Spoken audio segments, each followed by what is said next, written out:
বলছি। তোমরা জানো ইক্ষ্বাকু বংশের রাজা ছিলেন সগর, তার পুত্র ছিল দিলীপ। সেই দিলীপের পুত্র ভগীরথ, তার পূর্বপুরুষদের মৃত্যু হলেও তারা যখন উদ্ধার পেল না, কপিল মুনির অভিশাপ ছিল।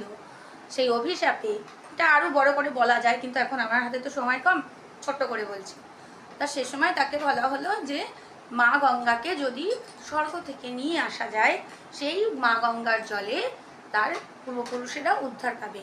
তখন ভগীরথ মা গঙ্গার স্তব স্তুতি করে তাকে নিয়ে আসছিলেন স্বর্গ থেকে। এবার জন্যমুনি হলেন একজন মহর্ষি, তিনি সবসময় তপশ্চর্যা করছেন, তিনি যাগযজ্ঞ করতেন।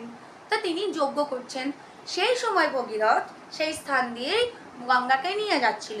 ফলে কি হলো, গঙ্গার প্লাবনে তার যজ্ঞের সমস্ত কিছু ভেসে গেল।